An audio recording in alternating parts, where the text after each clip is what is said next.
ರೈತರಿಗೆ ವಿರೋಧವಾಗಿ ನಡ್ಕೊಂಡಿರ್ತಕ್ಕಂಥ ಯಾವ ಸರ್ಕಾರನೂ ಕೂಡ ಈ ದೇಶದಲ್ಲಿ ರಾಜ್ಯದಲ್ಲಿ ಉಳಿದಿಲ್ಲ ಅಂತಕ್ಕಂಥ ಡಿ.ಕೆ. ಶಿವಕುಮಾರ್ ಅವರು ಅರ್ಥ ಮಾಡ್ಕೋಬೇಕಾಗಿದೆ.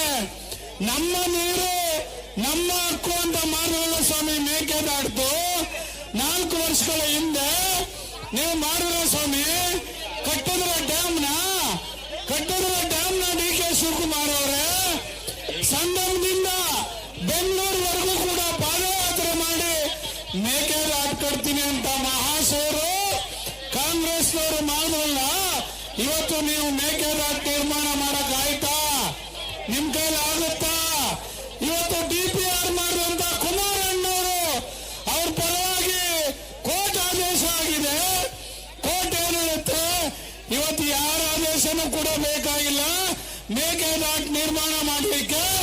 ಇವತ್ತು ಮೇಕೆದಾಟನ್ನ ನೀವು ನಿರ್ಮಾಣ ಮಾಡ್ಕೋಬಹುದು ಅಂತ ಹೇಳಲಿಕ್ಕೆ ಕಾರಣ ಈ ದೇಶದ ಅಂತ ಆಳಿದಂತ ಮಾಜಿ ಪ್ರಧಾನಿ ಎಚ್.ಡಿ. ದೇವೇಗೌಡ ಸಾಹೇಬರ ಹೋರಾಟದಿಂದ ಪಾರ್ಲಿಮೆಂಟ್ ಅಲ್ಲಿ ಹೋರಾಟ ಮಾಡಲಾಗಿ ಇವತ್ತು ಮೇಕೆದಾಟು ಮಾಡಲಿಕ್ಕೆ ಕೋರ್ಟ್ ಇವತ್ತು ಕೇಂದ್ರ ಸರ್ಕಾರ ಅನುಮತಿಯನ್ನು ಕೊಟ್ಟಿದೆ. ನಿಮ್ಮ ಹೋರಾಟದಿಂದ ಅಲ್ಲ ಡಿ.ಕೆ. ಶಿವಕುಮಾರ್ ಅವರೇ, ನಿಮ್ಮ ಹೋರಾಟದಿಂದ ಅಲ್ಲ ಅನ್ನೋದನ್ನ ಇವತ್ತು ನೀವು ಅರ್ಥ ಮಾಡ್ಕೋಬೇಕಾಗಿದೆ. ನಮ್ಮ ನೀರು ನಮ್ಮ ಹಕ್ಕು ಕಾರ್ಯಕ್ರಮ ಜಾರಿಗೆ ಆಗಲಿಲ್ಲ. ಇದು ನಮ್ಮ ಭೂಮಿ ನಮ್ಮ ಹಕ್ಕು. ಈ ಹೋರಾಟದಲ್ಲಿ ನಾವು ಯಶಸ್ವಿ ಆಗ್ತದೆ. ಈಗಾಗಲೇ ಮಾಜಿ ಪ್ರಧಾನಮಂತ್ರಿ ಆದಂತ ಎಚ್.ಡಿ. ದೇವೇಗೌಡಜಿಯವರು ಉಪವಾಸ ಕೂರ್ತೀನಿ ಅಂತ ಹೇಳಿದ್ದಾರೆ. ಅದಕ್ಕೆ ಸರ್ಕಾರ ಗಡಗಡ ಅಂತ ನಡೀತಾ ಇದೆ.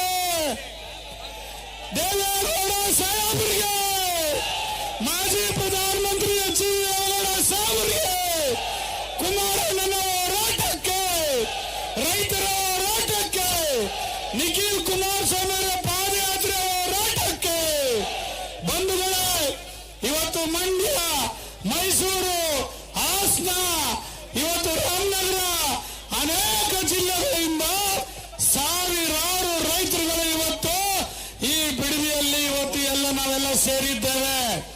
ಕಾರಣ ಇವತ್ತು ಈ ಬಿಡದಿ ಟೌನ್ಶಿಪ್ ಅನ್ನ ನೀವು ಕೂಡಲೇ ಕೈ ಬಿಡಬೇಕು.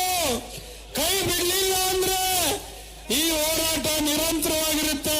ನಮ್ಮ ನಾಯಕರಾದಂತ ದೇವೇಗೌಡ ಸಾಹೇಬರು ಮತ್ತು ಕುಮಾರಣ್ಣನವರ ನೇತೃತ್ವದಲ್ಲಿ ಹೋರಾಟದಲ್ಲಿ ಮುಂಚೂಣಿಯಲ್ಲಿ ಇವತ್ತು NDA ಪಕ್ಷ, ಇವತ್ತು ಯಡಿಯೂರಪ್ಪನ ಹೋರಾಟದಲ್ಲಿ ಇವತ್ತು ನಾವೆಲ್ಲರೂ ಕೂಡ ಇರ್ತೇವೆ.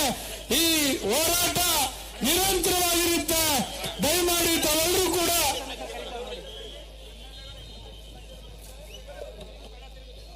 ದಯವಿಟ್ಟು ವೇದಿಕೆ ಮೇಲೆ ಶಾಸಕರು ಮತ್ತೆ ಮಾಜಿ ಶಾಸಕರುಗಳನ್ನು ಬಿಟ್ಟು ಬೇರೆ ಈಗ ವೇದಿಕೆ ಮೇಲೆ ಶಾಸಕರು ಮಾಜಿ ಶಾಸಕರು